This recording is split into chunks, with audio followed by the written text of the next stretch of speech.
Listo, buenas tardes a todos. Yo soy Sandra Pérez, yo soy ingeniera biomédica, magíster en ingeniería biomédica y doctora en ciencias médicas también. Soy profesora de tiempo completo en la Pontificia Universidad Católica del Perú y dirijo el laboratorio de metrología y validación de dispositivos médicos de la universidad. Vamos a hablar acerca de oxigenoterapia, sobre todo centrándonos en el tema de conocimiento del gas medicinal como tal, la parte de producción, distribución, suministro, almacenamiento y entrega. Para esto vamos a empezar a hablar un poco acerca de qué es el oxígeno medicinal. Seguramente ya todos han visto esta primera parte, pero como un contexto, el oxígeno medicinal es un gas que está mezclado, no es un oxígeno puro, tiene una concentración no menor de 93%, más o menos 3%, es decir, que puede ir entre 90 y 96%, comúnmente lo que se ha probado en el Perú, pero también podemos encontrar oxígeno medicinal en concentración de 99.5%.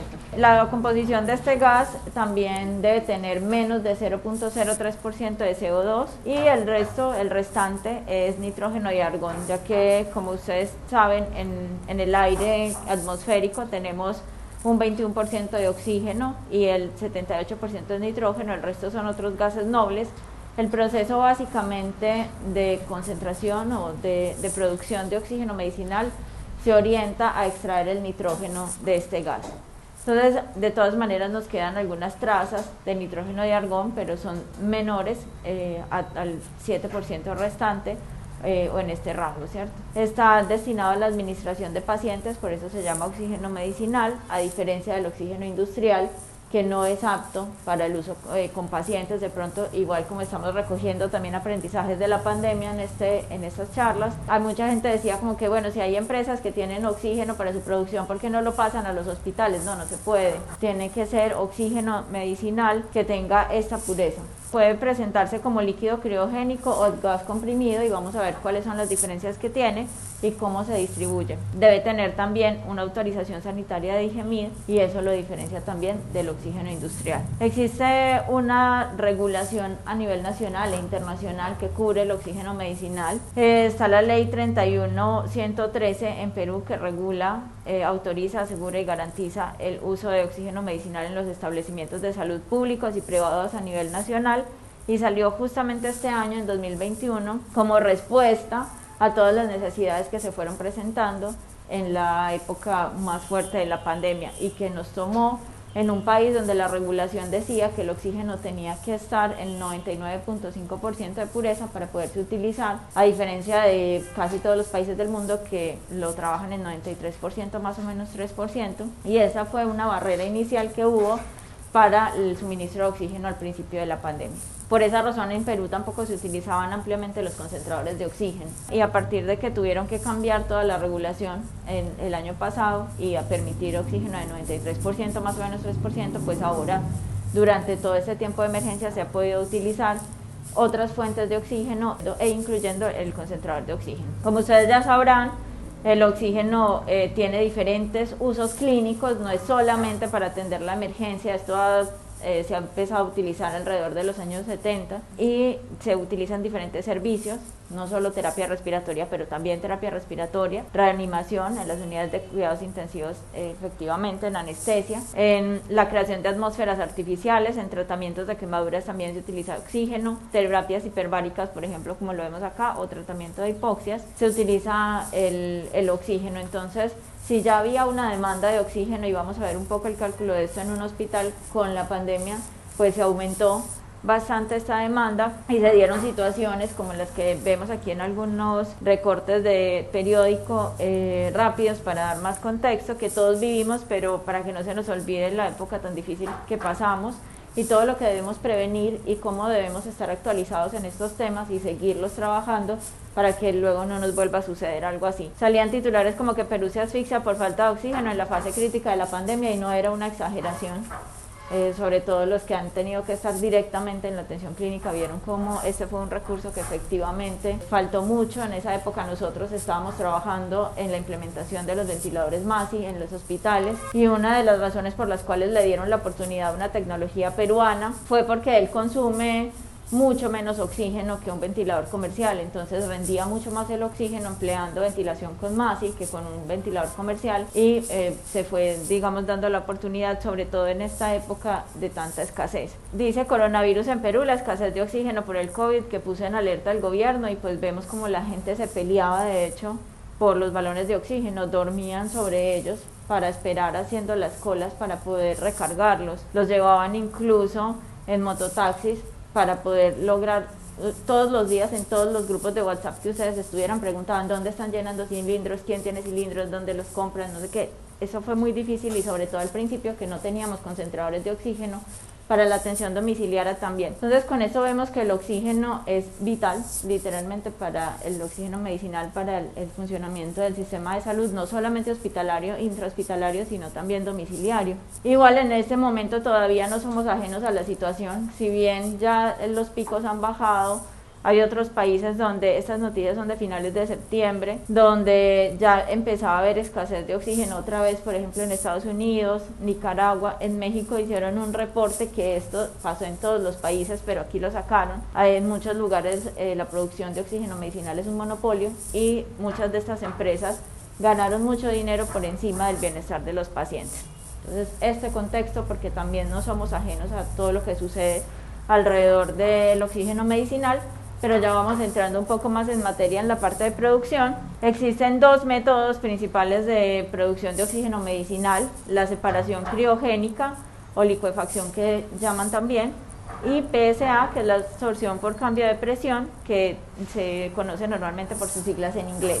En la separación criogénica convencionalmente se obtiene un oxígeno que puede llegar hasta 99.5% de pureza, y en la PSA lo más común es obtener a 93%, más o menos 3%, pero si ponen un doble tanque, que les voy a mostrar en un momento, se lograría tener también un oxígeno del 99%, pero eso es muy poco común porque además sale más costoso hacer esta inversión, pero es posible. En la parte de producción por separación criogénica, entonces lo que se hace es una primera compresión de aire, ¿cierto? Se entra el aire del ambiente que estamos respirando ahora, primero se comprime y luego se entra a una refrigeración donde se logra la licuefacción de este aire, ¿cierto? Se logra en estado líquido y ya se pasa aquí en otros procesos de depuración, y luego se hace la destilación, donde en este proceso de destilación se hace una ebullición, y como ellos tienen, entonces primero lo enfriamos y luego lo ponemos a una presión más o menos de 5 atmósferas, es decir, lo presurizamos más de lo que estamos en el ambiente en este momento. Cuando lo presurizamos, este gas tiene unos puntos de ebullición más altos y ellos tienen diferentes volatilidades, entonces vamos a lograr evaporar el nitrógeno, ¿cierto? Vamos a lograr evaporar el nitrógeno y vamos a permitir que el oxígeno se vaya al fondo. Entonces vamos a ir sacando nitrógeno por arriba y vamos a sacar oxígeno líquido por unas salidas. ¿Cuándo es útil este sistema? Es más costoso que el otro que les voy a mostrar, pero este es útil cuando somos una industria que generamos diferentes gases en estado líquido, pues diferentes productos. En este caso, por ejemplo, se logra extraer nitrógeno líquido, argón líquido y oxígeno líquido, y además nitrógeno gaseoso que se emplea, se retroalimenta aquí también para enfriar el mismo proceso, porque esto sale bastante frío. Este nitrógeno gaseoso se mezcla con este gas y permite el enfriamiento del sistema. Pero también podríamos producir nitrógeno gaseoso para frigoríficos. Entonces se producen diferentes gases aquí al final, y todo esto se podría comercializar. En el caso médico, pues nosotros estamos orientados principalmente en este caso pues al oxígeno líquido, y si es lo único que necesitáramos no saldría rentable pues tener este tipo de producción, pero es una producción bastante común también. Cuando esta producción ya de PSA es una de las más comunes, ¿cierto? En este caso ahorita vamos a ver que si bien no tenemos muchas plantas de producción criogénica, por separación criogénica, sí utilizamos, y muchos de ustedes seguramente han visto los tanques de oxígeno líquido en los hospitales, pero tenemos también la PSA, que sí han visto seguramente por ahí plantas de PSA, que además ahora ya se han hecho mucho más famosas. Requiere también aire comprimido seco, ambos empiezan comprimiendo el aire, luego esto se almacena en un tanque y se usan dos tanques luego, ¿cierto? Dos ciclos que permiten el filtrado de nitrógeno y la regeneración de las columnas de absorción. ¿Qué pasa aquí? Yo entro el aire, lo comprimo, lo almaceno y lo envío a estos dos tanques. Siempre tiene que haber dos tanques. ¿Por qué? Porque yo tengo estos tanques llenos de este cerámico que se llama zeolita o de carbón activado, y esto lo que me permite es atrapar el nitrógeno, ¿cierto? Cuando esto se presuriza a altas presiones, la zeolita recoge el nitrógeno, ¿cierto? A altas presiones recoge nitrógeno. Y eso es lo que vemos aquí en la animación. Vamos viendo cómo el oxígeno, que es el verdecito, va saliendo y el rojito se va quedando, que es el nitrógeno. Y luego, esto pasa muchos ciclos, pero luego esa zeolita, ¿qué pasa? Se satura de nitrógeno, ¿cierto? Eso es lo que tiende a suceder. Entonces hay otro proceso que se llama regeneración, y para eso existen dos tanques, porque mientras yo cierro esto y le quito la presurización, cuando le quito esa presión, el nitrógeno se suelta de la zeolita en un alto porcentaje y la zeolita se regenera. Entonces mientras eso estoy utilizando el otro tanque. Entonces hay un tanque que en un momento está jugando el papel de absorción y el otro de regeneración, y viceversa, ¿cierto? Entonces esto lo que nos permite es obtener una vida útil muy larga de estos dispositivos, y tengo diferentes salidas. Entonces el tanque 1 me genera salida de oxígeno, está funcionando en un momento mientras este se está produciendo oxígeno, luego se está regenerando. Esto obviamente está mucho más rápido de lo que sucede en la realidad, pero es una animación solo para fines didácticos. Y el otro tanque está en el proceso inverso, pero todos llegan a la salida de oxígeno. Esto por supuesto tiene diferentes válvulas que permiten el paso de los gases en el momento apropiado, y finalmente todo el oxígeno viene y se va almacenando en este tanque, y en este tanque ya podemos hacer el llenado de los cilindros o ir directamente a una línea de hospitalaria, ¿cierto? De oxígeno medicinal hospitalario. Estos son los componentes principales de la producción PSA, que está la zeolita. Tiene que haber un compresor aquí al inicio. Ese compresor, para que ustedes igual tengan los términos y en algún momento les hablan de esto, no como que qué es.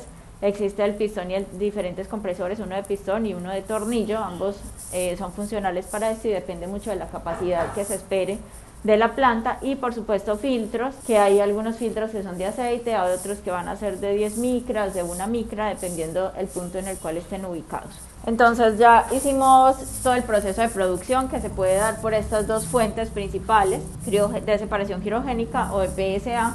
Luego tenemos que distribuirlo, ¿cierto? Él queda en estos tanques, el oxígeno queda en estos tanques al finalizar en ambos. Aquí queda en este tanque, aquí queda en este otro tanque. Luego, ¿cómo hacemos entonces para llevarlo hasta los pacientes? Entonces, existen, por ejemplo, las redes de gas, que las han visto, son de diferentes tipos, ¿cierto? Hay diferentes marcas en los conectores, y eso es importante de ver.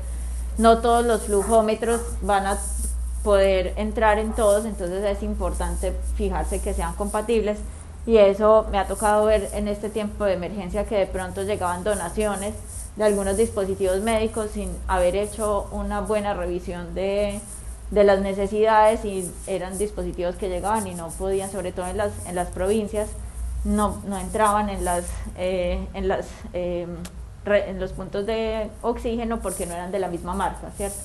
Pequeños detalles, pero bueno, ahí se perdía tiempo, y en este caso muchas veces era urgente poder conectar al paciente al oxígeno. Existen, bueno, ustedes ya han visto que el oxígeno está, su nomenclatura, su color de identificación es el verde, el oxígeno medicinal, o sea que todas las líneas que ustedes vean y los tomas que ustedes vean verdes serán de oxígeno medicinal. No, eso sí no tiene pérdida, eso está estandarizado y es lo mismo. Se permite un suministro de oxígeno gaseoso por estas redes hospitalarias. Tienen un sistema de tuberías que van desde la fuente hasta los diferentes puntos de red. Tenemos estas fuentes de suministro que van normalmente, cuando son plantas como las que vimos anteriormente, van entre 5 metros cúbicos normales. Esto es una medida que dice que el gas está a unas condiciones de temperatura y humedad y presión ambiente, no es Newton, que también es N mayúscula, sino que es normal, metros cúbicos por hora, hasta 100, va desde 5 a 100 metros cúbicos por hora, ¿cierto? Eso es más o menos como comercialmente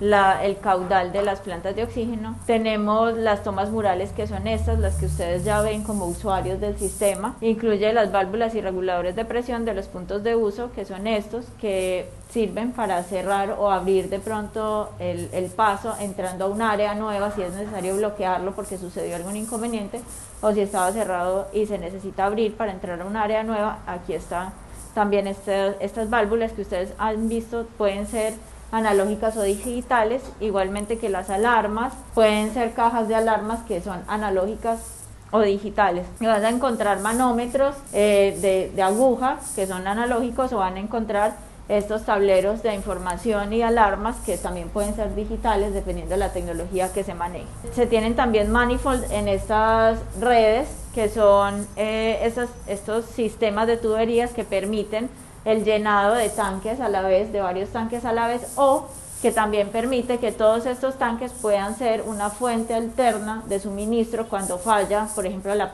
planta. Entonces se tiene estos cilindros para poder hacer el abastecimiento. ¿Cómo es todo el proceso de distribución en cuanto a la comercialización? Para saber un poco cómo funciona todo el ciclo. Entonces hay diferentes momentos o diferentes proveedores. Tenemos una producción a gran escala de oxígeno de entre 98 y 99% de pureza, que es industrial. Tenemos importación terrestre que se ha dado, sobre todo de Chile se ha traído. Importación vía marítima también, que normalmente traen oxígeno de 99.5% de pureza. Y estos eran las únicas fuentes que se utilizaba antes de que la regulación peruana cambiara. Aquí ya hay una comercialización, una distribución directa en isotanques, que es como se distribuye el oxígeno líquido, y un envasado en cilindros, que es como llega el oxígeno gaseoso. Luego esto se hace terrestre, ¿cierto?, por carritos, y llega a los hospitales y clínicas. Esto era el único ciclo que se manejaba anteriormente.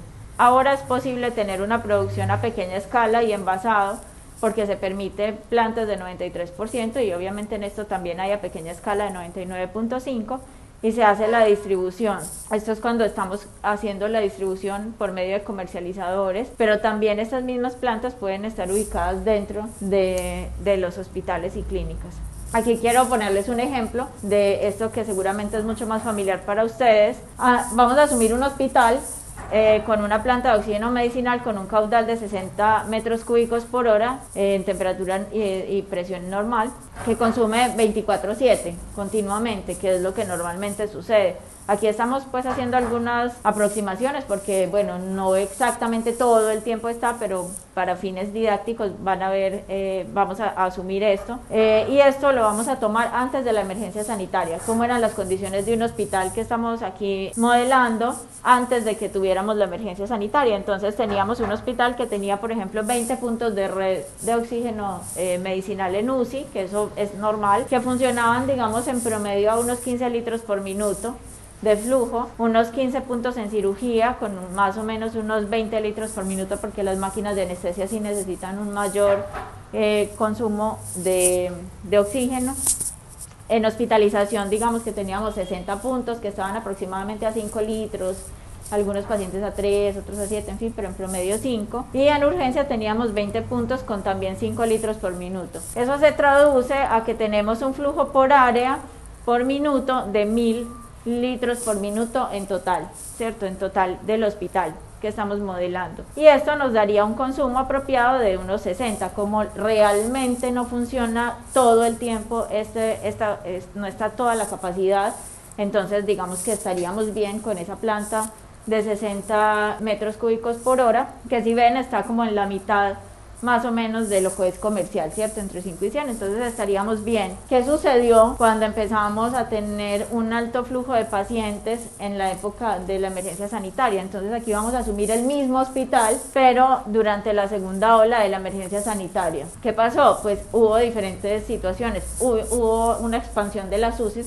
se trajeron más ventiladores, entonces había más consumo y estaban funcionando a alto flujo. Para eso necesitaban funcionar con un suministro de 40 litros por minuto los ventiladores. También abrieron una UCI, una unidad de cuidados intermedios para tratar pacientes con cánulas de alto flujo, que eso pasó también en muchos lugares, como ustedes saben. Y bueno, aumentamos entonces aquí a estas cánulas de alto flujo, pueden trabajar hasta 60 incluso en 60 litros por minuto, es también común, entonces va subiendo. En cirugía, bueno, nos mantuvimos igual, aunque muchas veces tendió a bajar, porque bueno, las cirugías sí bajaron en su intensidad, pero de hecho utilizaron en muchos lugares las máquinas de anestesia para ventilar pacientes. En hospitalización seguimos funcionando, pero ya casi todos los pacientes que estaban hospitalizados estaban al máximo de oxígeno y así se tenían que modelar. Igualmente en urgencias, yéndonos al máximo, entonces estamos por unos 3.300 litros por minuto, triplicando y pasando el triple de la cantidad inicial que estábamos necesitando antes de la pandemia. Y en consumo, entonces necesitábamos una planta que nos pudiera dar aproximadamente 200 metros cúbicos por hora. Aquí es donde se ve por qué, digamos en números, por qué fue que tuvimos esta escasez de oxígeno y por qué hubo que ampliar el suministro de oxígeno en todos los hospitales que atendieron pacientes afectados por la COVID-19. Entonces, ¿cómo se da después de, bueno, saber esto es el suministro, cómo llega? Luego vamos a ver un poco cómo lo vamos a almacenar. Ustedes han visto que se almacena en cilindros. Estos cilindros deben siempre estar en un lugar ventilado y cubierto. Deben almacenarse y utilizarse en posición vertical, nunca deben acostarse. Deben estar encadenados y en soportes que garanticen su estabilidad. Y si se acuerdan de las fotos que les mostré al principio de la presentación, estábamos incumpliendo todas las medidas de seguridad que se debe tener con el oxígeno medicinal. Deben estar alejados de fuentes de calor, aceites, grasas, alcohol y otros materiales inflamables, porque el oxígeno medicinal tiene pues un alto riesgo por ser inflamable. Normalmente estos balones de oxígeno se encuentran comercialmente entre 1.5 y 10 metros cúbicos de capacidad. Entonces ustedes ven acá 1.5 a 10 metros cúbicos es lo que les puede dar un cilindro. Con cilindros, ¿cuándo van a poder lograr este tipo de capacidad? O sea, obviamente a nivel hospitalario es imposible, y a nivel doméstico, por ejemplo, si las personas necesitaban tener un consumo de oxígeno, por ejemplo, diario, necesitaban como 5 balones diarios para poder tener un alto flujo en la casa, por ejemplo, ¿cierto? Y eso es inviable. Era inviable más en un tiempo de escasez. Entonces, esto es una de las formas en las cuales aquí es importante reconocer cuáles son las partes de los reguladores de oxígeno que traen estos cilindros. A veces se confunden, vienen en diferentes configuraciones. Hay algunos que tienen estos flujómetros de columna, efectivamente aquí pueden controlar cuánto es el caudal que se le va a pasar al paciente en litros por minuto, y un regulador de presión donde vamos a saber cuál es la presión a la cual se encuentra el cilindro, ¿cierto? Esto normalmente va hasta 2000 o 3000 PSI, que son los valores más convencionales de presiones a los cuales vienen los cilindros. Igualmente estos que vienen con una rosca, con una perilla, está la perilla para regulador de flujo y el manómetro, ¿cierto? Es el indicador de presión, que muchas veces le dicen el reloj porque tiene una aguja, pero es un manómetro en realidad porque lo que mide es presión.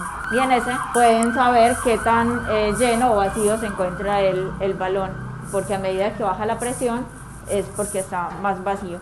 Pero también pueden hacer un cálculo rápido de cuánto falta para que quede vacío o cuánto tiempo les va a durar el suministro por el balón. Ellos, ustedes saben que vienen en diferentes tamaños y cada tamaño es un tipo de Jumbo, E, G, H, K, M, tienen diferentes denominaciones y cada uno trae una constante específica.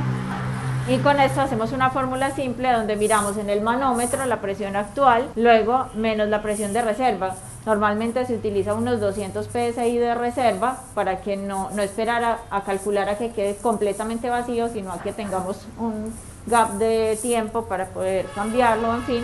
Normalmente unos 200 PSI por la constante, dependiendo del tipo de balón, ¿cierto? Sobre el flujo, ¿cierto? Si lo tenemos a 3 litros por minuto, 5, 10 litros por minuto, se pone aquí y lo que les da en tiempo, el resultado les da en tiempo, y ese es el tiempo que les va a durar el suministro de oxígeno con ese balón. En almacenamiento también existen los isotanques, que son los que seguramente ustedes han visto. Recién vi que, bueno, hace poco que fui al hospital Loaiza, también vi que pusieron que específicamente es allá, este me parece que es en Chiclayo, en fin, son en diferentes regiones del país, este es en Lima, y se pusieron de moda los isotanques porque permiten que se traiga por medio de un carro tanque, se trae un isotanque también en carro, se trae el suministro y se pueden almacenar, y esto permite tener también un apoyo de suministro de oxígeno medicinal adicional a la planta, y pues sería un alivio también para el sistema, y en este caso que tuvimos que utilizar tanto alto flujo, pues era una opción. Estos tienen dos recipientes, tiene pues un doble recipiente, tiene un recipiente interior de acero inoxidable para soportar las bajas temperaturas a las cuales vienen, recuerde que tienen que estar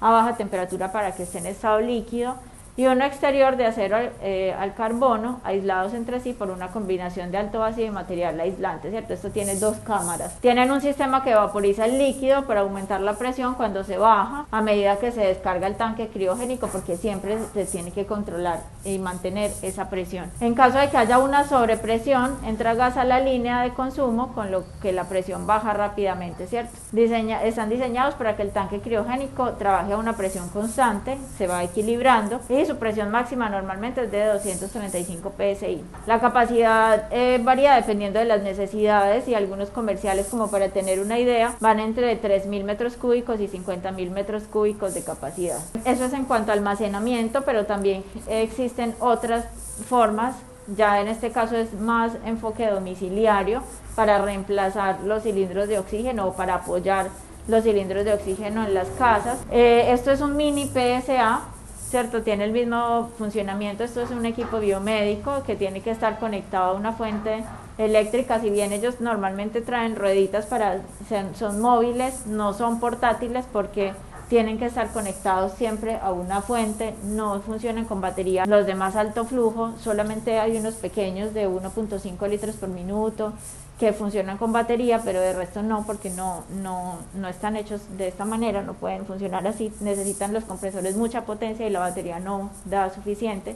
Toman igualmente el mismo principio, toman el aire del ambiente, aquí también hay unos filtros, igual que en el otro, llegan a un compresor, ¿cierto? Dentro del aire atmosférico se comprime, luego pasa que a las dos columnas de zeolita, y hay el mismo proceso de absorción y recuperación que se va turnando, y unas válvulas que luego van a un reservorio, ¿cierto?, del producto, y vamos haciendo el ciclo pues varias veces, igualmente que el PSA, pero en un tamaño mini, ¿cierto? Y esto también tiene la ceolita en estos compartimientos.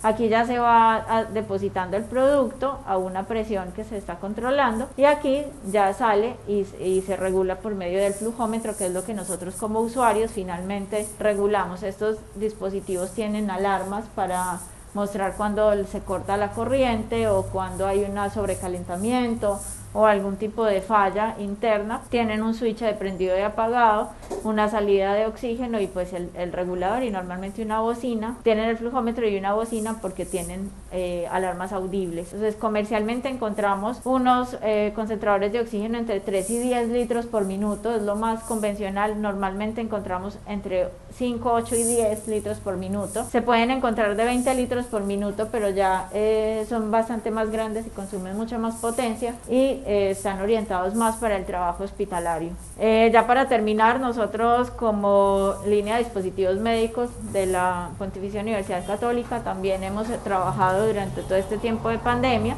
Desarrollamos un concentrador de oxígeno que funciona de 0 a 15 litros por minuto, y hicimos todo su proceso de validación en la universidad siguiendo los protocolos y la regulación internacional. Aquí vemos cómo teníamos 93%, 93.3% de oxígeno, que es lo que cumple, lo que debe cumplir, y hicimos una unión entre COVOX y MASI, que COVOX es el concentrador de oxígeno y MASI es el ventilador mecánico que desarrollamos. Este ventilador ha sido implementado en varios hospitales del país, y como les comentaba, tiene un suministro de oxígeno que es de unos requerimientos mucho más bajos que un ventilador comercial, por lo cual de hecho se puede suministrar oxígeno con un concentrador de oxígeno y aún así puede ventilar al paciente y puede entregar un porcentaje de oxígeno de alrededor de 94%. Entonces hemos hecho también esta unión entre ambos para apoyar hospitales que no han tenido acceso suficiente a un suministro de oxígeno